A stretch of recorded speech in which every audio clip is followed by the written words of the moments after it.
South India shopping mall, the wedding Mantra, సరికొత్త wedding collection, South India shopping mall. ఇడ్రా అనగానే ఎందుకని ఫస్ట్ అదొక డైవర్షన్ పాలిటిక్స్ అనేది గుర్తొస్తోంది. నెక్స్ట్ బెదిరింపులు భయపెట్టడానికి వాడుకుంటున్నారు అనేది అటు బీఆర్ఎస్ చెప్తోంది, బీజేపీ కూడా అదే మాట అంటోంది. మీరెలా చూస్తున్నారు? బీజేపీ ఆ మాట ఎప్పుడు అనలేదు. లీడర్స్ అంటున్నారే కొంతమంది. సో అభిప్రాయాలు రకరకాలుగా ఉండడంలో తప్పేం లేదు. మీ చేతికున్న 5 ఏళ్ళే 5 రకరకాలుగా ఉన్నప్పుడు వ్యక్తుల మధ్యలో అభిప్రాయ భేదాలు ఉండడాన్ని తప్పెట్లా పెడతారు? Bharatiya Janata Party stands for nature. Narendra Modi గారు చాలా స్పష్టంగా చెప్పినారు. తల్లి పేరు మీద 2 మొక్కలు నాటండి అని నరేంద్ర మోడీ గారు చెప్పినారు. చాలామంది విమర్శించేటోళ్ళు విమర్శిస్తారు. ఎందుకు చెప్పినారు నరేంద్ర మోడీ గారు 2 మొక్కలు పెట్టండి అని? అంటే ప్రకృతి పర్యావరణం 2 దెబ్బతింటున్నాయి, ఎకలాజికల్ ఇంబ్యాలెన్స్ జరుగుతూ ఉంది, పర్యావరణాన్ని రక్షించాలి. ఉత్తరాఖండ్లు, కేదార్నాథ్ దేవాలయాలు, నిన్నగాక మొన్న జరిగిన వాయనాడులు, 2020 నవంబర్లో డిసెంబర్లో జరిగిన భాగ్యనగరం వరదలలో మునిగిపోవడు, ఈరోజు మీరు ఈ ఛానల్ ఇంటర్వ్యూ చేస్తున్నప్పుడు ఉభయ తెలుగు రాష్ట్రాలు వరద నీళ్ళల్లో విలవిల్లాడ్డాలు, ఇవన్నీ జరుగుతున్నాయి. ఎందుకంటే ప్రకృతి విధ్వంసం జరిగింది కాబట్టి. ఆ ప్రకృతి విధ్వంసం జరగకూడదు అంటే చెరువులు, కుంటలు, నాలాలను రక్షించడం అనేది రేవంత్ రెడ్డి మానసపుత్రిక కాదు, రేవంత్ రెడ్డి కలగన్నది కాదు. చాలామంది తెలియక మీది మీద చదివి మీది మీద పేపర్లు చూసి గోల పెట్టేటోళ్ళు చాలామంది ఎక్కువ అయిపోయారు. దానికి తోడు మీ యూట్యూబ్ ఛానల్లో చర్చలు లొల్లులు ఎక్కువ పెడతా ఉన్నాయి. 1994లో అప్పటి కాంగ్రెస్ ముఖ్యమంత్రి దివంగత కోట్ల విజయభాస్కర్ రెడ్డి గారు మొట్టమొదటిసారిగా ఈ భాగ్యనగరంలో మీరాలం ట్యాంక్ అనేటువంటి ఒక చెరువు కబ్జా అయిందని చెప్పి కంప్లైంట్ వస్తే శ్రీమతి రేచల్ చటర్జీ అనేటువంటి ఒక ఐఏఎస్ అధికారిని పంపించి మీరాలం ట్యాంకులో కట్టిన అన్ని కన్స్ట్రక్షన్స్ని గులగొట్టిండు. ఎప్పుడది? 1994లో. 30 ఏళ్ల క్రితం జరిగిన ఒక సంఘటన మీకు తెలియదు, ఎందుకంటే మీరు కొత్తగా వచ్చిన రిపోర్టర్లు కాబట్టి. 30 ఏళ్ల కింద ఉన్న రిపోర్టర్లు ఎవరైనా అడిగితే చెప్తారు. ఇలా మీరాలం ట్యాంక్ ఉందా? కవిత గారు, ఇలా మీరాలం ట్యాంక్ ఉందా? రిపోర్టర్లు కాదు. లేదు, నన్ను చెప్పనీరు కవిత గారు, నన్ను చెప్పనీరు. అందరికి సమాధానం చెప్తా, మీకు కూడా చెప్తా నేను. తర్వాత 2007, 2008లో ఉమ్మడి ఆంధ్రప్రదేశ్ హైకోర్టు లోపల కొన్ని కేసులు వేసినారు. ప్రజా ప్రయోజన వాద్యాలు, కొంతమంది మీలాంటోళ్ళు నాలాంటోళ్ళు పోయి ఇక పలానా చెరువు కబ్జా అవుతుంది, పలానా నాలా కబ్జా అవుతుంది, భవిష్యత్తుకు నష్టం అవుతుంది అని చెప్పి వేసినప్పుడు ఆంధ్రప్రదేశ్ ఉమ్మడి హైకోర్టు 2010 సంవత్సరంలో అన్ని WPలని కలిపి జడ్జిమెంట్ ఇస్తూ లేక్ ప్రొటెక్షన్ సెల్ అనేది ఒకటి పెట్టమని చెప్పింది. నేను ఇప్పుడు కాయిదాలు తెచ్చుకోలే కవిత గారు, if I'm not wrong and subject to correction. GO number 154 అని ఏప్రిల్ 2010 సంవత్సరంలో అప్పుడు ఉన్నటువంటి ఉమ్మడి ఆంధ్రప్రదేశ్లో కాంగ్రెస్ ప్రభుత్వం ఒక జీవో ఇచ్చింది. దేనికోసం ఇచ్చింది? లేక్స్ ప్రొటెక్షన్ కోసం. జీవో 111లో ఉన్న భూములలో జరుగుతున్న అక్రమ నిర్మాణాలని ఆపేతందుకు chief secretary, revenue secretary, DGP ఇట్లా 18 మంది అధికారులని సభ్యులుగా పెట్టి protection cell, lake protection committee అని ఒక కమిటీని వేసి ఈ భాగ్యనగరాన్ని కాపాడమని చెప్పింది. తర్వాత అదే హైకోర్టు, ఆంధ్రప్రదేశ్ హైకోర్టే చెప్పింది, ఉమ్మడి హైకోర్టు, భాగ్యనగరంలో 2252 చెరువులు, కుంటలు ఉన్నాయి, వాటికి బఫర్ జోన్ అంతా ఫిక్స్ చేయండి, వాటిని ఎవరు కబ్జా చేయకుండా ఉంచండి అని చెప్పి 2010లో చెప్పింది. That was the peak time of Telangana movement. ఆ జడ్జిమెంట్ ఎవరు పట్టించుకోలేదు. అందరూ జై తెలంగాణ అనుకుంటూ తిరిగినాం. కట్టేటోడు కట్టిండు, కూర్చేటోడు కూర్చిండు, అమ్మేటోడు అమ్మిండు, మధ్యలో చాలా మంది నష్టపోయిండ్రు. అది జరిగిన తర్వాత 2014లో బాగా చదువుకున్న ఆయన వచ్చి మున్సిపల్ అడ్మినిస్ట్రేషన్ మంత్రి అయ్యిండు, కేటీఆర్ అనేట ఆయన. ఏం చేసిరు లేక్ ప్రొటెక్షన్ కోసం? ప్రతి చెరువును సుందరీకరణ పేరిట ఆయన దోస్తుల కోసం, ఆయనకు నచ్చిన బిల్డర్ల కోసం, వాళ్ళ ఇంట్లో ఉండే రాజ్యసభ సభ్యుల కోసం, పోయేందుకు తొవ్వల కోసం ప్రతి చెరువుని నాశనం చేసి 10 ఏళ్లలో కాకతీయులు కట్టిన చెరువులకి మిషన్ కాకతీయ అని పేరు పెట్టినవని నాటకం పెట్టి భాగ్యనగరంలో ప్రతి చెరువుని, ప్రతి కుంటని పేరున్న అన్ని బిల్డర్లకి ఇచ్చి నాశనం చేసి 2020 నవంబర్ డిసెంబర్లో భాగ్యనగరంలో వరదలు వచ్చినాయి. నేను దుబ్బాక ఎమ్మెల్యే గెలిచిన ఒక నెల తర్వాత అప్పుడు ఏం చెప్పిండు కేసీఆర్? ప్రతి ఇంటికి 10,000 ఇస్తాం నష్టపోయినానికి అని చెప్పిండు. ఇచ్చిండు ఎలక్షన్ల కోసం చెప్పి. ఎందుకు మునిగింది ఆ రోజు భాగ్యనగరం? భాగ్యనగరం వెళ్ళే అవస్థలతో ఎందుకుంది? ఒక ఆయన వచ్చి విశ్వనగరం అంటాడు, ఇంకొక ఆయన వచ్చి 4వ నగరం అంటాడు, ఒక ఆయన వచ్చి సైబర్ నగరం అంటాడు. ఉన్న నగరాన్ని కాపాడు రవయ్య అని రఘునందన్ అంటున్నాడు. దీనికి ఎవరికి కష్టమైతే నాకేంది? రఘునందన్ చెప్పింది, హైకోర్టు ఎప్పుడో చెప్పింది అంటున్నా, 2010లో చెప్పింది. తర్వాత 2020లో కేటీఆర్ అనేట ఆయన మున్సిపల్ అడ్మినిస్ట్రేషన్ మినిస్టర్గా మళ్ళొక జీవో తీసుకొచ్చిండు. మళ్ళీ జీవో తీసుకొచ్చి ఏం చెప్పిండు? అప్పటి కొత్త జిల్లాలు అయినాయి, ఉన్న భాగ్యనగరాన్ని కాపాడలేనోడు, కూట్ల రాయి తీయలేని కేటీఆర్ అనేటోడు మళ్ళొక జీవో తెచ్చిండు. జీవో నెంబర్ 46, 54 కరెక్ట్ గుర్తులేదు కవిత గారు నాకు, సబ్జెక్ట్ టు కరెక్షన్. దాంట్లో ఏం చెప్తాడు? మెదకు, సంగారెడ్డి, సిద్దిపేట జిల్లాలని కూడా ఈ లేక్ పరిరక్షణ కమిటీ లోపలికి తీసుకురావాలని చెప్పిండు. జీవో 2021లో ఇచ్చిండు. 22లో ఇంకో జీవో ఇచ్చిండు. ఇచ్చి లోకల్ బాడీస్కి ఒక జాయింట్ కలెక్టర్ ఉంటాడు ప్రతి జిల్లాలో. ఆ లోకల్ బాడీస్కి జాయింట్ కలెక్టర్ ఎవరైతే కలెక్టర్గా పనిచేస్తున్నాడో ఆయనను వీటికి లేకుల రక్షణ కోసం ఇన్ఛార్జిగా పెట్టిండు. ఎన్ని చెరువులు కబ్జా అయినాయి, ఎన్ని కుంటలు కబ్జా అయినాయి? సాక్షాత్తు రాష్ట్ర సర్వోన్నత న్యాయస్థానం హైకోర్టు చెప్పిన 2252 చెరువులు కుంటలు ఏడునే పోదాం పాండ్రి రాండి. మా జర్నలిస్ట్ మిత్రులు మరో మంచిగా చెరువుని దత్తత తీసుకోరి, కాపాడు చెరువుని. రఘునందన్ ఏదో మాట్లాడుతూ ఉన్నాడు, రఘునందన్ హైడ్రాకి సపోర్ట్ చేస్తూ ఉన్నాడు, బీజేపీ ఎల్పీ లీడర్ వద్దన్నాడు. చెరువులు కట్టమని చెప్పిండా మా ఎల్పీ లీడరు? మా ఎల్పీ లీడర్ చెప్పిండు కదా, ఆ ఫాతిమా కాలేజ్ సల్కం చెరువులో కట్టిందని కూలగొట్టమన్నాడు. దాని గురించి ఎందుకు మాట్లాడారు? ఎవరిని బెదిరించినాం? మీ దగ్గర జేసీబీలు లేకపోతే మేము జేసీబీలు ఇస్తామో అని చెప్పినాం, కిరాయి లేకుండా ఫ్రీగా ఇస్తామో బుల్డోజర్లు, తప్పేముంది అందులో?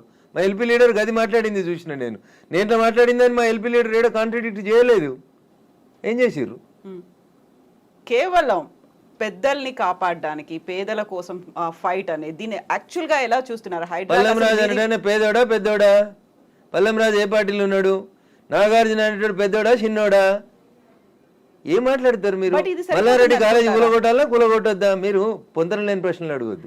ఎవడు పెద్దోడు ఎవడు పేదోడు? చెరువులో కట్టినోడు పెద్దోడు అయితేంది, పేదోడు అయితేంది. చట్టం ముందు అందరు సమానలేని ముచ్చట చెప్తాం కదా మనం అందరం. మరి పెద్దోడు అయితేంది, పేదోడు అయితేంది? వాయనాడు ఎందుకు కొట్టుకుపోయింది? 4 రోజుల కింద ఎందుకు కొట్టుకుపోయింది? ఇదే ఎన్డీఆర్ఏలు, నేషనల్ డిజాస్టర్ రెస్పాన్సిబుల్ టీములు అన్నీ కూడా, నేషనల్ డిజాస్టర్ మేనేజ్మెంట్ టీములు కూడా అన్నీ ఏం చెప్పినాయి? అక్కడ తొలగించుర్రు ఆ కట్టడాల, చెరువులు కడ్డంగా, గుట్టలు కడ్డంగా, కొండలు కడ్డంగా కట్టినాయి అని చెప్పారు. తొలగించిరా? తొలగించలేదు. తొలగించకపోతే ఏమైంది? పార్లమెంట్ నడుస్తున్నప్పుడు లాస్ట్ మంత్లో చూస్తున్నాగా మనుషులు కొట్టుకుపోయారు కదా, ఊర్లు కొట్టుకుపోయినాయి కదా. మీరు ఎందుకు ప్రకృతిని విధ్వంసం చేస్తారు అంటున్నా. ఎవరిచ్చారు మీకు ఆ రైట్? ఒక సైన్స్ టీచర్ అడుగుతున్నా, పక్కకు పెట్టి రఘునందన్ ఎంపీ బీజేపీ మెదక్ పక్కన పెట్టి మాట్లాడుతున్నా. పర్యావరణ హితం కోరుకునే ఒక సైన్స్ టీచర్గా మాట్లాడుతూ ఉన్నా. నేను ఎకలాజికల్ ఇంబ్యాలెన్స్ జరగొద్దు అని చెప్తా ఉన్నా. ఎకలాజికల్ ఇంబ్యాలెన్స్ జరుగుతూనే ఈ వరదలు వస్తూ ఉన్నాయని చెప్తున్నా. వీళ్ళు ఎందుకు విలవిల్లాడుతుంది దేశమంతా? ఎందుకు విలవిల్లాడుతూ ఉంది? ఈ మాటని 1917లో ఒక రష్యన్ ఎడ్యుకేషనిస్ట్ చెప్తాడు, టిఆర్ మాల్తూస్. ఏమని చెప్తాడు? మనుషులు 2 into 2 4 అవుతారు, 4 into 4 16 అవుతారు, 16 into 16 326 ఇట్లా పెరుక్కుంటూ పోతా ఉన్నారు. కానీ మనిషి అవసరమైనటువంటి పంచభూతాలు గాలి, నీరు ఇవన్నీ పెరుగుతున్నాయి. అట్లా మీరు పెరిగినంత స్పీడ్గా పెరుగుతున్నాయా? పెరుగుతలేవు. కాబట్టి ఏ డే విల్ కమ్, భూమి తనకు బరువు ఎక్కువ అయిన రోజు, జనాభాని మనం నియంత్రించకపోతే తానే నియంత్రిస్తుంది అని చెప్పి 1917లో ఒక రష్యన్ ఎడ్యుకేషనిస్ట్ చెప్తే, 10th క్లాస్ బయాలజికల్ సైన్స్లో పాపులేషన్ ఎడ్యుకేషన్ అనే పాఠం పిల్లలకి చెప్పడాన్ని ఆచరిస్తామని ఒక స్టూడెంట్ అడిగితే, ఆచరిస్తాను ఒక కూతురికే కన్ఫైన్ అయిన ఒక టీచర్గా అడుగుతున్నాడు. నేను ఇలా ఈ ప్రకృతిని విధ్వంసం చేసే హక్కు నీకెక్కడిది? ఎక్కడిది? అందుకనే వాల్కనోలు, అందుకనే సునామీలు, అందుకనే ల్యాండ్ స్లైడ్లు వస్తున్నాయి మన దేశంలో. You have to control. ఆ కంట్రోల్ ఎక్కడ తప్పింది? తక్కువ ధరకు వచ్చిందని చెరువులో. భాగ్యనగరంలో జనాభా పెరిగితే చెరువును కబ్జా చేస్తావా? కుంట జాగా తక్కువకి వచ్చిందని కొనుక్కుంటావా? కమిషనర్ని మేనేజ్ చేసి పర్మిషన్ తెచ్చుకుంటావా? ఐఎమ్ ఆస్కింగ్ దిస్ గవర్నమెంట్, ఎవరైతే కమిషనర్ పర్మిషన్ ఇచ్చిండో ముందు వాడిని రిమాండ్ చేయి. ఏ బ్యాంక్ అయితే లోన్ ఇచ్చిందో ముందు ఆ బ్యాంక్ మేనేజర్ని రిమాండ్ చేయి. ఇరిగేషన్ వాళ్ళు చూస్తూ కళ్ళు మూసుకొని కళ్ళుండి చూడలేని కబోదులైన ఇరిగేషన్ ఎస్సీలను రిమాండ్ చేయి. హైదరాబాద్ని కాపాడాల్సిన అవసరం లేదా? భాగ్యనగరం విశ్వనగరంగా విరాజిల్లొద్దా? విరాజిల్లాలనే వద్దా? నువ్వు కట్టినావా చెరువు? నువ్వు తోడినావా చెరువు? ఉన్న చెరువుని చంపే హక్కు నీకెక్కడిది? ఇట్లే మాట్లాడతాడు రఘునందన్. మీకు నచ్చితే మీ ఇష్టం, మీకు నచ్చకపోతే మీ కష్టం. దానికి నేనేం చేస్తా? ఆర్టికల్ 19 నన్ను మాట్లాడమని చెప్పింది, మాట్లాడతా. మీరు నేను మాట్లాడితే ఆ పక్కన ఉన్నాయి, నేను మాట్లాడితే నాకేం? ఎగ్జాక్ట్లీ ఇవన్నీ ఉన్నాయి. కాకపోతే పెద్దోడా? కోర్టు కేసులు అనేవి భారతదేశ సర్వోన్నత న్యాయస్థానం చెప్పింది, సుప్రీంకోర్టు చెరువులు, కుంటలు, నాలాలు ఎవడు కబ్జా చేసినా నిర్దాక్షిణ్యంగా గులగొట్టమని చెప్పింది. ఈ దేశంలో సుప్రీంకోర్టు కంటే పెద్ద కోర్టు ఏంది? ఏం కోర్టు ఉంది అంటున్నా? ఎవరు పడితే వాళ్ళు స్టే ఎట్లా ఇస్తారు? ఎవరు ఇచ్చారు మీకు అధికారం? సుప్రీంకోర్టు చెప్పింది వినాలని హైకోర్టులకు లేదా? ఏం వినాలే? మొన్న పోయారు కదా హైకోర్టుకు అనురాగ్ యూనివర్సిటీ వాళ్ళు. ఆయన కాయిదాలు చూసి వారం రోజులు టైం ఇచ్చి తహసీల్దార్ను ఒకవేళ ఎఫ్టీఎల్ ఉంటే తీసేయమని చెప్పిండ్రు. దానికి విద్యార్థులను అడ్డం పెట్టుకొని ఒక ఆయన, వెంచర్ను అడ్డం పెట్టుకొని ఇంకొక ఆయన, రాజకీయ నాయకులను అడ్డం పెట్టుకొని ఇంకొక ఆయన, ముఖ్యమంత్రి అన్నున్నాడని ఇంకొక ఆయన. ముఖ్యమంత్రి అన్నున్న కాలనీ అది దుర్గం చెరువు లేఅవుట్ కాదా? అది ఎట్లా లేఅవుట్ చేసిర్రు? అప్పుడు పర్మిషన్ ఇచ్చిన జిహెచ్ఎంసీ కమిషనర్ని తెచ్చి ప్రాసిక్యూట్ చేయాలి కదా. దుర్గం చెరువు ఎన్ని ఎకరాలు ఉండాలి? వీళ్ళు ఎన్ని ఎకరాలు ఉంది? ఒక కొత్త చెరువు కట్టే సూరత్ లేదు, కానీ ఉన్న చెరువులు మింగి రేపు భవిష్యత్ తరాల పిల్లలకి ఏమిద్దాం అనుకుంటారు మీరు? ఏమిస్తారు? బంజారా హిల్స్లో, జూబ్లీ హిల్స్లో కొండల్ని కంకర మిషన్లు పెట్టి పిండి చేస్తూ ఉన్నారు దుర్మార్గులైన రాజకీయ నాయకులు. ఆపున్నా పర్మిషన్స్ అని రేవంత్ రెడ్డి గారు ఎందుకు ఆపవు? నీ పార్టీలో చేరింది ఎందుకు ఆయన? ఎందుకు ఆ కొండలు ఎందుకు కొడుతుర్రు? ఆపుర్రా కొండలన్నింటిని కొట్టే వాటిని.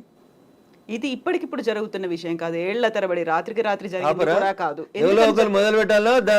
ఎందుకు జరగలేదు? ఎవరో ఒకరు, అరే ఇంతకాలం నువ్వు గడ్డి తిన్నావు, ఇలానే అన్నం తింటున్నావు, it is wrong in it. మీరు గడ్డి తిన్నారు కాబట్టి నేను గడ్డి తినాలా? నాకంటే ప్రభుత్వం ముందు తప్పు చేసింది కాబట్టి నేను తప్పు చేయాలా? Once again I'm telling I'm not supporting Revanth Reddy. ఊరు బాగుండాలా వద్దా? పిల్లలు మీ కళ్ళ ముంగట వాయినాల్లో కొట్టుకుపోయినట్టు బురదలలో కొట్టుకుపోవాలని కోరుకుంటురా? నేను కోరుకుంటలేను. నా భాగ్యనగరం బాగుండాలని కోరుకుంటున్నా. ప్రపంచానికి హైదరాబాద్ ఒక కీర్తి ప్రతిష్టలు ఇచ్చిన నగరం, 400 సార్లుగా చరిత్ర ఉంది దీనికి. ఇంత మాట్లాడతారు. అసలు భాగ్యనగరాన్ని బాగమతి నది ఒడ్డున కట్టినప్పుడు ఎందుకు కట్టిర్రు? అప్పుడు ఏమైనా వరదలు రాలేదా? మూసీకి వరదలు రాలేదా? అప్పుడు ఏం తెలుసా హైదరాబాద్ చరిత్ర వీళ్ళకి మాట్లాడేటోళ్ళకి? ఈ ముఖ్యమంత్రి వచ్చి మూసీ ప్రక్షాళన అంటాడు, ఆ ముఖ్యమంత్రి వచ్చి కాళేశ్వరం అంటాడు, ఈయన 1,00,000 కోట్లు అంటాడు, ఆయన 1,00,000 కోట్లు అంటాడు. నేను వాళ్ళ కమిషన్ల కోసం మాట్లాడతలేను. నేను మల్లారెడ్డి గారు కడితే గులగొట్టుర్రి, పల్లారాజేశ్వరరెడ్డి గారు కడితే గులగొట్టుర్రి, నాగార్జున గారు గులగొడితే నేను కదా అందరికంటే ముందు మాట్లాడింది. కోర్టు స్టే ఇచ్చిందంటే ఎట్లా ఇస్తుంది కోర్టు అని అడిగిన. బరాబర్ అడుగుతా నేను. పొద్దున 6 గంటలకు కూలగొట్టుడు మొదలు పెడితే మధ్యాహ్నం లంచ్ మోషన్ అయింది, 3 గంటలకు స్టే అయింది. అది స్టే అని మీడియా మిత్రులు తప్పు రిప్రజెంట్ చేసిర్రు. స్టేటస్కో ఇచ్చింది, అది కూడా కరెక్ట్ కాదంటే నేను జడ్జి గారి ముందు కూడా ఇట్లే వాదిస్తా. నేను కూలగొట్టాలి అంటున్నా. 2014లో చెప్పింది అంటున్నా ఆంధ్రప్రదేశ్ ఉమ్మడి హైకోర్టు. ఏమని? ఎన్ కన్వెన్షన్ సర్వే చేయమని చెప్పింది హైకోర్టు. సర్వే చేసి హెచ్ఎండిఏ 2016లో రిపోర్ట్ ఇచ్చింది, అందులో 3.5 ఎకరాల FTL బఫర్ జోన్ ఉందని. 2016 నుంచి ఇలా ఎందుకు కులగొట్టలేదు అంటున్నా. కోర్టు ఉత్తర్వులను ఎందుకు ఉల్లంఘించారు? ఏం జరిగింది అనుకుంటున్నారు మీరు? ఏం జరుగుతుంది? వాళ్ళ కోడలు బ్రాండ్ అంబాసిడర్ అయింది చేనేతకి. ఆమెకి చేనేత తెలియదు, చీర తెలియదు. ఆమె తెచ్చి బ్రాండ్ అంబాసిడర్ చేసారు. ఆ సంబంధాలు ఏం సంబంధాలు వాళ్ళు చెప్పాలి, అప్పుడున్న వాళ్ళు చెప్పాలి. నాకేం తెలుస్తుంది? వాళ్ళకి ఆ రంగుల లోకంతో ఉన్న రక్త సంబంధం ఏందో వాళ్ళు చెప్తే బాగుంటుంది. నానోరు ఎందుకు ఖరాబ్ చేస్తారు? రంగుల లోకంతో రక్త సంబంధం అలా అనుకుంటే కేవలం ఎన్ కన్వెన్షన్ నాగార్జున దాని మీదే ఉంటుందా? ఇప్పటికి 14 స్టూడియో మీద లొల్లిపెట్టింది రఘునందన్. ఇదే హరీష్ అని 6 అడుగులు ఉన్నాడు మాట్లాడిండు. మళ్ళీ పర్మిషన్ ఎట్లా ఇచ్చారు ప్రభుత్వం రాగానే? లాంకో హిల్స్ వక్ఫ్ భూమిలో ఉన్నారు. 10 ఏళ్ళు అధికారంలో ఉన్నాడు కేసీఆర్ అంటే. ఆయన ఒక రోజైనా మాట్లాడండి ఆ వక్ఫ్ భూముల గురించి? లగడపాటి కడుతుండని చెప్పి లాంకో హిల్స్ అంతా వక్ఫ్ భూములు దున్నుతాం, పలుగొడతాం, ఇరుగొడతాం అన్నారు. పర్మిషన్ ఎవరు ఇచ్చారో తెలుసా కవిత గారు? పద్మాలయ స్టూడియోలో అపార్ట్మెంట్లు కట్టుకోవడానికి పర్మిషన్ ఇచ్చింది ఇదే గౌరవనీయులు కేసీఆర్ గారు, కేటీఆర్ గారు, హరీష్ రావు గారు. ఆ రక్త సంబంధం ఏందో అడుగుండ్రు. జర్రంత అవతలకి పోతే ఎంఆర్ ప్రాపర్టీస్ అని ఒకటి ఉంటాయి. ఎంఆర్ ప్రాపర్టీస్లో రైతులు, తెలంగాణ రైతులు మా భూములు పోతున్నాయని ఏడిస్తే వాళ్ళకి పైసలు ఇప్పిస్తామని స్పీచ్లు ఇచ్చిండు. ఇదే కేటీఆర్, అదే హరీష్ రావు, అదే కేసీఆర్ అన్నట్టు. ఆయన 10 ఏళ్ళు మంత్రులుగా పదవి అనుభవించారు. ఎన్నడన్నా ఎంఆర్ ప్రాపర్టీస్లో భూములు కోల్పోయిన రైతుల గురించి మాట్లాడేందుకు వీళ్ళకి నోరు వచ్చిందా? ఎందుకు రాలేదనుకుంటారు కవిత గారు? కారల్ మార్క్స్ అని కమ్యూనిస్టు సిద్ధాంతకర్త చెప్తాడు, మానవ సంబంధాలన్నీ ఆర్థిక సంబంధాలనే చెప్తాడు. అందుకనే రాఘవేంద్రరావు సినిమాక్స్ని ముట్టలేదు టీఆర్ఎస్ పార్టీ. పద్మాలయ స్టూడియోస్లో అపార్ట్మెంట్లు కడుతుంటే సపట్లు కొట్టిర్రు. ఎంఆర్ ప్రాపర్టీలో తెలంగాణ రైతులు మునిగిపోతే నోరు మూసుకున్నారు. నాలాంటి ఎవడో మాట్లాడాలి కాబట్టి మాట్లాడడం మొదలు పెడతా ఉన్నాం. I stand for the poor only. నేను ఇప్పుడు ఈ రాష్ట్ర ప్రభుత్వాన్ని డిమాండ్ చేస్తా ఉన్నా. కానీ అమ్ముతురు కదా కోకాపేటలో ఎకరం 100 కోట్లు పెట్టి 100 ఎకరాలు అమ్మిండ్రు కదా. ఆ పక్కన ఇంకా 150 ఎకరాలు ఉంది ప్రభుత్వ భూమి. ఇప్పుడు ఈ ఇండ్లు పోతున్న వాళ్ళందరికీ ఒక 25 ఎకరాలు లేఅవుట్ చేయండి. ఈ పేదోళ్ళందరికీ మంచిగా 100 గజాల స్థలం ఇయ్యండి. ప్రధానమంత్రి ఆవాస్ యోజన కింద ఇంటి పైసలు 5 లక్షలు ఇయ్యండి. ఇందిరమ్మ ఇంటి కింద నువ్వు 5 లక్షలు ఇయ్యి. ఈ నాలాల మీద కట్టుకున్న వాళ్ళు, చెరువులు కుంటలలో కట్టుకున్న వాళ్ళ కోసం ఏంది కోకపేటలో 100 కోట్లకు ఎకరం పోయే భూమిలో వీళ్ళకి లేఅవుట్ చేసి 25 ఎకరాలు అక్కడ ఉప్పల్ బగాయతో లగాయతో అని పెట్టి అమ్మిర్రు కదా ఊడా యాక్షన్ పెట్టి. అట్లా ఈ గరీబ్ వాళ్ళందరికీ తీసుకొచ్చాడు కాలనీ కట్టు. వీళ్ళు అరువులు కాదా 100 కోట్ల భూమిలో ఉండేందుకు? 10 ఏళ్ల క్రితం కట్టుకున్న ఇల్లు కన్నం కూడా కూలిపోతుంది కదా, బాధపడుతురు కదా. వాళ్ళని తీసుకొచ్చాడు 25 ఎకరాలు లేఅవుట్ చేయి Revanth Reddy. Then I will support you, then I will congratulate you. అంతేగాని అసదుద్దీన్ ఓవైసీ ఇచ్చిన ఉడత ఊపులకు భయపడితే 400 కాదు 4000 స్టూడెంట్స్ ఉన్నారని బెదిరిస్తాడు. ఎందుకు సల్కం చెరువు కూల్తలేదు? కూలాలి కదా సల్కం చెరువులో ఉన్న ఫాతిమా మెడికల్ కాలేజ్. ఎందుకు భయపడుతున్నారు? ఏమవుతుంది రేవంత్ రెడ్డి గారు? మొదలు పెట్టినావు కదా, కొట్టేసేయన్ని. అపప్రద నీకెందుకు? మల్లారెడ్డితోటి పాతపాగుందని, పల్లారాజేశ్వరరెడ్డి పార్టీ మారతలేడని కొడుతున్నారన్న చెడ్డ పేరు ఎందుకు? ముందు అసదుద్దీన్ ఓవైసీ తోటి మొదలుపెట్టు. సో మధ్యలో విద్యా సంవత్సరం అక్కడ ఆల్టర్నేట్ అనేది దసరా సెలవులు వస్తాయి కదా, ఇమ్మీడియట్ గా ఆల్టర్నేట్ ఇంకో ఎందుకు దొరకదు? కాలేజ్ లో ఎందుకు దొరకదు? అకామిడేట్ చేయడానికి ఎందుకు దొరకదు అంటున్నా. ఒక్క రోజులో కట్టేస్తారు. ఇప్పుడు అంతా కిర్బీ షీట్లు అనే స్ట్రక్చర్లు వచ్చినాయి కదా, టెంపరీ స్ట్రక్చర్లు. 20 మొత్తం రింగ్ రోడ్ పక్కన అన్ని బిల్డింగ్లు ఖాళీగా ఉన్నాయి, తీసుకొని కట్టుకోమని ఉండ్రి. ఇన్ని రోజులు అనుభవించారు కదా చెరువులో కట్టుకొని, దానికి రెంట్ కట్టుర్రు ప్రభుత్వానికి. ఫీట్ కింద వసూలు చేయాలి రేవంత్ రెడ్డి గారు ప్రభుత్వం ఇవాళ. ఏసి నిజంగా ఎవరైనా పేదలకు నష్టం జరుగుతుంది చెరువులలో తెలిసి తెలియక అమాయకంగా ప్రభుత్వం లేఅవుట్కి పర్మిషన్ ఇస్తే కట్టుకున్న వాళ్ళు ఉన్నారు. వాళ్ళందరినీ తీసుకొచ్చి కోకపేటలో పెట్టండి అంటున్నా. ఏంది ప్రాబ్లం ఏంది మీకు? గరీబులు అక్కడ ఇల్లు కట్టుకోదా కోకపేటలో? కట్టుకొని 100 గజాలు, 100 కాకపోతే 150 గజాలు, ఇంకా 150 ఎకరాలు ఉంది కదా ఆడ. నిజంగా నీకు హైదరాబాద్ శుద్ధి చేయడమే నీ లక్ష్యం అయితే రేవంత్ రెడ్డి గారు, కోకపేటలో ఉన్న 150 ఎకరాలలో ఎన్ని ఇళ్ళు పోతున్నాయో ఐడెంటిఫై చేయి, అందరికీ మంచికి 100 గజాలకు పట్టాలి, అప్పుడు ప్రజల్ని నర్శిస్తారు. ఇప్పుడు జీవో 111 కాదు, అంతకుముందు వాల్టా యాక్ట్లు ఇవన్నీ కూడా వచ్చాయి మన వాటర్ బాడీస్ ని ప్రొటెక్ట్ చేసుకో. నాకంటే ముందున్న వాళ్ళు ప్రతి ఒక్కరు తప్పు చేసిండని ఇప్పుడు నన్ను తప్పు ఏమని అడిగే అధికారం మీకు? అంటే ముందు నుంచి ఎందుకని ఫోకస్ పెట్టలేకపోయారు? ప్రెషర్స్ ఏమున్నాయి? ఎవరికి భయపడ్డారని మీరు? రాజకీయ నాయకులకి, రియాల్టర్లకి, వాళ్ళు ఇచ్చే పైసలకి. ఇంతకంటే ఎక్కువ ఏముంటుంది తల్లి? కట్టే కొట్టే తెచ్చిమంటే ఇంతే. రాజకీయ నాయకులకి ఎవరో ఫైనాన్స్ చేసేటోళ్ళు, ఫండ్ ఇచ్చేటోళ్ళు, ఎవరో ఒక బిల్డర్ అన్న నేను ఈ చెరువు పక్కన జరంత మట్టి వచ్చి అమ్ముకుంటా అంటే అమ్ముకోమంటాడు, చూసి చూడనట్టు పొమ్మంటాడు, అయిపోతుంది. అది 1 పోయి 2 అవుతుంది, 2 పోయి 3 అవుతుంది. అట్లా వాడు పోసిండని వీడు పోసి, వీడు పోసిండని ఇంకోటి పోసి. సో ఇప్పుడు మనకి వానలు, వరదలు, ఇవి మునిగిపోవడాలు ఇలాంటివన్నీ ప్రతిసారి వచ్చినట్టే. ఇదంతా ఎకలాజికల్ ఇంబ్యాలెన్స్. ఎగ్జాక్ట్లీ, ఇదంతా ఎకలాజికల్ ఇంబ్యాలెన్స్. ప్రకృతిని కాపాడండి, పర్యావరణాన్ని ప్రేమించండి. లేకపోతే ఇప్పుడు మంచినీళ్ళు తాగమంటే బాటిల్ పెట్టినట్టు రేపు ఆక్సిజన్ సిలిండర్లు జబ్బ మీద వేసుకొని మీ మన్మరాలు తిరగాల్సిన దుస్థితికి పోతారు మీరు. ఆ పరిస్థితి రాకుండా కాపాడండి అంటున్నా. ఎగ్జాక్ట్లీ. సో కోర్టు నోటీసులు, స్టేలు, ఆ తర్వాత స్టేటస్ కో మెయింటెనెన్స్లు ఇవన్నీ కూడా అంటే ప్రతిదీ ఏది టచ్ చేద్దామన్నా మళ్ళీ కోర్టుతో లింక్ అయి ఉంది కాబట్టి ఇది కూడా ఎక్కువ కాలం నిలవదేమో హైడ్రా అనేది కూడా వినిపిస్తుంది. యాజ్ అడ్వకేట్ మీరేం చెప్తారు అసలు? సో నేనేమంటున్నా, శుభం గోర్ర పెళ్లి కొడుకు అంటే ఏదో అన్నాడంటే అట్లున్నది మా కవిత ఆలోచన. ఎందుకు కోర్టు ఎందుకు ముందు నుంచి అనేది అదే కదా. కవిత ఆలోచన దగ్గరికి వెళ్ళింది అనగానే కోర్టు స్టే కోర్టు పరిధిలో మాట్లాడము అనే మాటలు ఎవరు? నేను మాట్లాడుతూనే ఉన్నా కదా రోజు. నో, మీరనట్లేదు, ఆక్యుపై చేసుకున్న వాళ్ళ దగ్గర నుంచి వచ్చే సమాధానం అదే, కోర్టు పరిధిలో ఉంది కాబట్టి. తప్పించుకునే ప్రయత్నం తప్ప ఏముంటది? దొంగకు తేలుగుడితే ఏం చేస్తాడు? తేలుగుట్టిందని చెప్తాడా? అప్పటికి నోరు మూసుకొని పోతాడు. గట్లే ఉంటుంది. ఏం స్టే ఉంది? స్టే ఉంది అని ట్వీట్ చేసి ఏడ స్టే ఉంది? ఏ కోర్టులో స్టే ఉంది? ఏంది స్టే? స్టేలు సంవత్సరాలు ఉండొద్దని ఇదే సుప్రీంకోర్టు చెప్పింది అంటున్నా. మా గౌరవ న్యాయమూర్తులు అట్లా సంవత్సరాలు స్టే ఇయ్యరు. స్టే ఈజ్ టెంపరరీ అంతే. 15 రోజులు, నెల, 2 నెలలు, 3 నెలలు అంతే. స్టే ఏంది? 2014లో ఎన్కన్వెన్షన్ సర్వే చేయమని 2024 దాకా స్టే ఇచ్చిరా? ఏ కోర్టు ఇచ్చిందో చూపెట్టురు నాకు. మీ అంత చదువుకోకపోవచ్చు కానీ నాకు స్టే అంటే ఏందో అర్థం తెలుసు. జర చూపెట్టుర్రి. హైడ్రాకి విధి విధానాలు లేవు, సరిగా ఏది ఫామ్ చేయకుండానే ముందుకెళ్ళిపోతున్నారు, బుల్డోజర్ సర్కార్ని తీసుకొస్తోంది హైడ్రా పేరుతో అనే వాదనని ఎట్లా చూస్తారు మీరు? మీకు వచ్చిన కడుపు నొప్పింది. మీరు ఫేర్గా ఉన్నారు కదా, మీరు నీతిగా ఉన్నారు కదా, మీరు పర్యావరణం బాగుండాలని కోరుకుంటారు కదా, ఈ భాగ్యనగరం బాగుండాలని కోరుకుంటారు కదా. In what way you are agreed by it? మీకు వచ్చే నష్టమైంది అంటున్నా. ప్రజల చేత, ప్రజల కొరకు ప్రజలు ఎన్నుకున్నటువంటి ప్రభుత్వాలు తీసుకునే నిర్ణయాలని ఏం చేస్తారు మీరు? కోర్టు ఎందుకు అడ్డుకుంటుంది? కోర్టుకుండే అధికారాలు ఏంటి? ఎంతవరకు అడ్డుకోవాలో అంతవరకే అడ్డుకుంటుంది. నేను చెప్తున్నా కదా, ఈ దేశ సర్వోన్నత న్యాయస్థానం సుప్రీంకోర్టు చెప్పింది కూలగొట్టమని. సుప్రీంకోర్టుకు భిన్నంగా లోకల్గా ఉండేటువంటి జడ్జిలు అట్లా ఇస్తారా జడ్జిమెంట్లు? నాకు తెలిసినంత వరకు అయితే ఎవరు కవిత గారు. సో ఇప్పుడు హైడ్రాని సడన్ గా తెర మీదకి తీసుకొచ్చింది. 1994 రావడం, ఒక హైడ్రాని తీసుకొని రావడం అనేది భయపెట్టడానికో, బెదిరించడానికో, లేకుంటే రుణమాఫీ 6 గ్యారంటీ స్కీములు అడుగుతున్నారు కాబట్టి డైవర్షన్ పాలిటిక్స్ అనే వాళ్ళకి ఏం చెప్తారు మీరు? నేనంటున్నా, రుణమాఫీ చేయాల్సిందే, ఇచ్చిన 6 హామీలను అమలు చేయాల్సిందే. రైతులకు చెప్పినటువంటి రుణమాఫీ, యువతకు చెప్పిన డిక్లరేషన్, మహిళలకు ఇచ్చినటువంటి మహిళా డిక్లరేషన్ అన్నీ చేయాల్సిందే. అవి చేసి ఇది వదిలేద్దామా? అవి చేయాల్సిందే, ఇవి చేయాల్సిందే. ఇది చేయమని చెప్పురు, అది చేయమని లొల్లి పెడతాం. మేము లొల్లి పెడుతూనే ఉన్నాం కదా. బీజేపీ ప్రశ్నిస్తున్న, బీజేపీ పేరిట ప్రశ్నిస్తున్న తెలంగాణ పేరిట మేమంతా నడుపుతూనే ఉన్నాం కదా. రైతన్నల రుణమాఫీ కోసం మాట్లాడితే హైడ్రా గురించి మాట్లాడొద్దా? బట్ అది డైవర్షన్ కోసమే చేస్తున్నారు అనే మాట. So I don't have any comment on this particular issue. నేనేమంటున్నా, నేను రుణమాఫీ కాలేదు, రైతులతో చేయించేది రైతులతో చేపిర్రి, హైడ్రాకి దానికి ఏం సంబంధం అంటున్నా. ఎందుకు రాస్తున్నాయి పేపర్లు హైడ్రా గురించి అంత గొప్పగా? వదిలేసారు, ఆయన పని ఆయన చేసుకుంటూ పోతాడు, మీ పని మీరు చేసుకోరు. రుణమాఫీ గురించి మీరు రాయమంటే రాస్తారా? రాయరు కదా. రైతులు మాట్లాడితే మన పేపర్లలో హెడ్ లైన్స్ రావు కదా. ఏమవుతాయి మనకి? హైడ్రా మా కేటీఆర్ అంటాడు, ఆయన అమెరికాలో అంటాడు, అది ఫుల్ హాఫ్ పేజీలు వస్తుంది, పెద్ద పేజీలలో వస్తుంటుంది. ఫస్ట్ పేజీలలో 119 ఎమ్మెల్యేలలో ఆయన యువరాజు అయినట్టు ఆయన మాట్లాడితే పైన ఒక బాక్స్ కట్టి రాస్తారు మీరు. ఆయన కట్టిన జన్వాడ ఫామ్ హౌస్ నాది కాదని స్టేట్మెంట్ మారుస్తాడు. ఒక్క మీడియానైనా రాసిందా? రేవంత్ రెడ్డి అన్నట్టు ఆయన అరెస్ట్ చేసిన రోజు ఈ ఫామ్ హౌస్ నాది, ఇగో దాని మీద డ్రోన్ ఎగిరేసినావు, ఇగో క్రైమ్ నెంబర్ ఇంత, నార్సింగ్ పోలీస్ స్టేషన్ అని తీసుకొచ్చి ఒక్కరైనా రాసిరా మా జర్నలిస్ట్ మిత్రులు? ఇవాళ అది నోరా మోరా, ఇది నాది కాదు నా దోస్తుంది అని చెప్తే ఎందుకు రాయారు?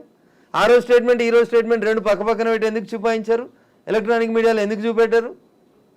ఎందుకు చూపెట్టరు అంటున్నా. ఎవరా దోస్తు? ఎందుకు నీకు లీజుకి ఇచ్చిండు? ఆయనకు నీకున్న వ్యాపార సంబంధాలు ఏంది? గది కదా మీరు బయట పెట్టాల్సింది. మునిపోయిన కంపెనీకి వారసుడు కదా ఆయన, నీకు జాగిచ్చిన ఆయన, లీజ్ ఇచ్చిన ఆయన. 8,000 కోట్లు ఎగ్గొట్టిర్రాళ్ళు ఈ దేశంలో. అది మాట్లాడుకుందాం అట్లా. ఇవి మాట్లాడితే మంచిగా ఉంటాయి కదా కవిత గారు. ఆయన ఏదో డింగ్ డింగ్ అని ఎగురుకుంటూ పోయి జొన్నవాడ ఫామ్ హౌస్ ఆ రోజు ఎందుకు చేసినావు? డ్రోన్లు ఎగురుతలేవా? తెలంగాణలో డ్రోన్ ఏడా ఎగురుతలేదా? డ్రోన్ ఎగిరేస్తే తప్ప ప్రతి పెళ్లిలో డ్రోన్ ఎగురుతుంది, ప్రతి బరాతులో డ్రోన్ ఎగురుతుంది, ప్రతి శ్రీరామనవమికి డ్రోన్ ఎగురుతుంది, ప్రతి వినాయక చవితికి లేకుండా ప్రైవేట్ ప్రాపర్టీ మీద ఎగరడం అనేది నీది కాదు కదా ప్రాపర్టీ. నువ్వెందుకు కంప్లైంట్ ఇచ్చినావు? నీకెందుకు కడుపున వచ్చింది? జొన్నవాడ ఫామ్ హౌస్ నీది కాదు కదా, నీ దోస్తుంది కదా. ఒక ఎంపీ పార్లమెంట్ నడుస్తుంటే ఢిల్లీకి వెళ్ళి హైదరాబాద్కి వస్తే ఎయిర్పోర్ట్కి వెళ్ళి పట్టుకొచ్చి రిమాండ్ చేసిరు కదా నర్సింగ్ పోలీసు వాళ్ళు. అప్పుడు ఎందుకు చేసినావు? నీది కాని ఫామ్ హౌస్లో, నీ దోస్తు ఫామ్ హౌస్లో ఎవరు నీ దోస్తు పేరు చెప్పు, ఆయనకు ఆస్తి ఎక్కడిదో చెప్పు, ఏ కంపెనీ పెట్టి షేర్లు ముంచిరో చెప్పు, ఏ కంపెనీ పెట్టి వాళ్ళు నాయన జైలుకు పోయిండో చెప్పు, గవి చెప్పు కదా. వాస్తవాలు జనాలకి తెలియకుండా చేస్తారు కాబట్టి నాలంటోడు మాట్లాడాల్సి వస్తుంది. హైడ్రామా అన్నారు. ఎవరు చేస్తున్నారు హైడ్రామా? అన్నోడు చేస్తున్నాడు అంతే. ఎవడు అన్నోడు? ఎవడు అన్నోడు?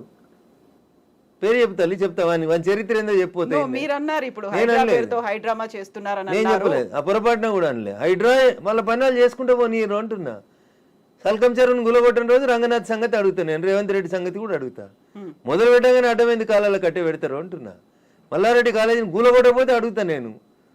స్టే ఇస్తే కోర్టుకు ఆర్గ్యూ చేస్తా, స్టే వేకెట్ చేయమని ఆర్గ్యూ చేస్తా. తప్పేముంది అందులో? నీతిగా ఉన్నా నిజాయితీగా ఉన్నా కాబట్టి నిజాయితీ వైపే ఉన్నా, ధర్మం వైపే ఉన్నా, మా పార్టీ గట్టే ఉండమన్నది. గిట్లే మాట్లాడితే గడిదిక్కే ఉంటా. పేదవాళ్ళకు నష్టం అవుతుంది. రేవంత్ రెడ్డి దగ్గరికి పోతాం, లొల్లి చేస్తాం, కూలిపోతున్న వాళ్ళ కోసం అక్కడ లేఅవుట్ 25 ఎకరాలు చేయమని అంటుతాం. అది ధర్మం. అది కడుపు కాలినందుకు నిలబడతా ఖచ్చితంగా. So Raghunandan Rao advocate and రాజకీయ నాయకుడు ఇప్పుడు ఒకవేళ ఏదైనా మాట్లాడాలి అంటే ఊరికే అలా ఆరోపణ చేయకుండా ఆధారాలతో సహా చూపిస్తాడు అనేది. జన్వాడ ఫామ్ హౌస్ కి సంబంధించి మీ దగ్గర అన్ని ఆధారాలు ఉన్నాయా? నేను ఎప్పుడు దాని మీద ఇన్వెస్టిగేషన్ చేయలేదు. నేను ఎందుకని? నేను వ్యక్తిగత జీవితాల్లోకి ఎవరి జీవితాల్లోకి పోవాలనుకోలేదు. సరే అప్పుడు రేవంత్ రెడ్డి పోయినాడు, ఆయన దగ్గర ఆధారం ఉంటేనే పోయిండని నేను అనుకుంటున్నా. అది వాళ్ళిద్దరికి సంబంధించిన వ్యక్తిగతమైన పంచాయతీగా చేసుకున్నారు వాళ్ళు. Let it be decided. నేను ఇవాళ అడుగుతుంది ఏంటంటే మీకు, జన్వాడ ఫామ్ హౌస్ నాది, నా వ్యక్తిగత జీవితానికి భంగం వాటిల్లింది, మా ఫామ్ హౌస్ మీదకి వచ్చి డ్రోన్ కెమెరా ఎట్లా ఎగిరేస్తారు, ఇవి రఘునందన్ మాట్లాడలే. ఆ రోజున యువరాజు కేటీఆర్ మాట్లాడిండు. మా ప్రైవేట్ ఆస్తులకు వచ్చి డ్రోన్ కెమెరాలు ఎగిరితే కేసు పెట్టమా అని మాట్లాడిండు. ఇవాళ ఫామ్ హౌస్ నాది కాదు అని చెప్పడానికి అది నోరా మోరా అని అడుగుతున్న దానికి సమాధానం చెప్పు. ఏం పెట్టి కడిగిరు? ఫినాయిల్ పెట్టి కడిగిరా? 3 ఏళ్ల కింద రేవంత్ రెడ్డిని డిమాండ్ చేసిన రోజు నీ ఫామ్ హౌస్ ఎట్లయింది? ఇవాళ అది నిబంధనలకు వ్యతిరేకంగా పెట్టిరని గవర్నమెంట్ ఇన్వెస్టిగేషన్ చేస్తే అది నాది కాదు మా దోస్తుది. ఇంత దారుణమైన అబద్ధాలు ఆడితే ఎట్లా? నేను అడిగిన దాంట్లో ఏమైనా తప్పుంటే చెప్పురు కవిత గారు. మీకు డౌట్ ఉంటే నేను ఆ రోజు కేటీఆర్ మాట్లాడిన మాట, ఈ రోజు కేటీఆర్ మాట్లాడిన మాటలు 2 పంపిస్తా. ఈ ఇంటర్వ్యూ మధ్యలో ఆపి అది ప్లే చేయండి, తెలుస్తుంది మీకు. జనాలకు వాస్తవాలు చెప్పుమర్రి. ఎస్. ఇప్పుడు పేదలకి సంబంధించి కూడా వాళ్ళు 30-40 ఏళ్లుగా వాళ్ళు ఆ ప్రాంతంలో ఆశ్రయం పొందుతున్నారు అనుకున్నప్పుడు వాటిని కూడా కూల్చేస్తున్నారు. Not only in Hyderabad, Mahabubnagar కూడా వెళ్ళారు అని బీఆర్ఎస్ లీడర్స్ చూపిస్తున్నారు. ఎవరికైతే ఓటేసి గెలిపించుకున్నారో వాళ్ళు ఇప్పుడు వీళ్ళని పేదలు నిరాశ్రయులు చేస్తున్నారు అనేది. కవిత గారు దీన్ని 2 పార్శ్వాలుగా చూడండి దయచేసి. హైడ్రా చేస్తున్న పనిని అభినందించుర్రు. చెరువులు, కుంటలు, నాలాలలో కట్టినవి తొలగించుండ్రు. ఒకవేళ అందులో నిజంగా గరీబోడు ఉంటే, ఎంక్రోచ్మెంట్స్ లేవు, పేదోడు బలైండు, అక్కడ ఒక మున్సిపల్ లేఅవుట్ అయింది, ఆ లేఅవుట్ ప్రకారం వాళ్ళు కొనుక్కున్నారు అని అంటే ప్రభుత్వం వాళ్ళకి ప్రత్యామ్నాయ ఏర్పాట్లు చేయాల్సిందే. It is an undisputed issue. మళ్ళీ చెప్తున్నా నేను, 2 రోజుల తర్వాత నేను అదే చెప్తా ఉన్నా మీకు. ఉప్పల్ బగాయితో లగాయితో, నాకు పేరు I'm not remembering or recollecting it proper. Uppal బగాయితులో ఎట్లా ప్లాట్ చేసి అమ్ముకుర్రో, ఇప్పుడు ఉన్నారు కదా రాజపుష్ప ఆయన 100 కోట్లకు ఎకరం రిజిస్ట్రేషన్ ఆపినావు కదా, ఆ 10 ఎకరాలలో ప్లాట్లు చేసి ఇచ్చేసే వీళ్ళకి. ఆ పక్కన ఇంకా 150 ఎకరాలు ఉంది కవిత గారు, దాంట్లో 25 ఎకరాలు లేఅవుట్ చేయి. ఈ ఇల్లు కోల్పోతున్న వాళ్ళందరికీ అంటున్నా, your the custodian of the peoples money, అంతేగా నువ్వు ఓనరు కాదు కదా. ఇటు ఇల్లు కోల్పోయినా నష్టపోయిన ఆయనకి 100 గజాలు ఇవి అంటున్నా. 100 కోట్లకు ఎకరం ఉన్న భూమిలో 100 గజాలు ఇస్తే you will not feel happy Kavitha గారు? ఉంటారా ఉండరా? కొంచెం కోపం తగ్గుతుందా తగ్గదా? ఇచ్చేయండి అంటున్నా. మియాపూర్లో 100 ఎకరాలు కొంతమంది పెట్టుబడిదారులు దోసుకున్నారు, కబ్జాలు చేసిర్రు, పంచురా భూముల్లో ఉంటుంది. ఇట్లాంటి వాళ్ళకి అమాయకత్వంతో, తెలిసి తెలియనితనంతో లేఅవుట్లు చెరువులు కుంటలలో ఎవడన్నా బిల్డర్ చేసిన మోసానికి బలైన పేదోళ్ళు ఉంటే బరాబరాలకు ప్రభుత్వం న్యాయం చేయాల్సిందే. కూలగొట్టడం ఎంత ధర్మమో పేదోని కాపాడడం కూడా అంతే ధర్మం. ఈ రెండు ఇన్సెపరబుల్ ఇష్యూస్. ఒక నాణానికి బొమ్మ బొరుసు ఎట్లుంటాయో చెరువుని కాపాడడం నీ బాధ్యతనే, నష్టపోయిన గరీబోని ఆదుకోవడం కూడా నీదే బాధ్యత.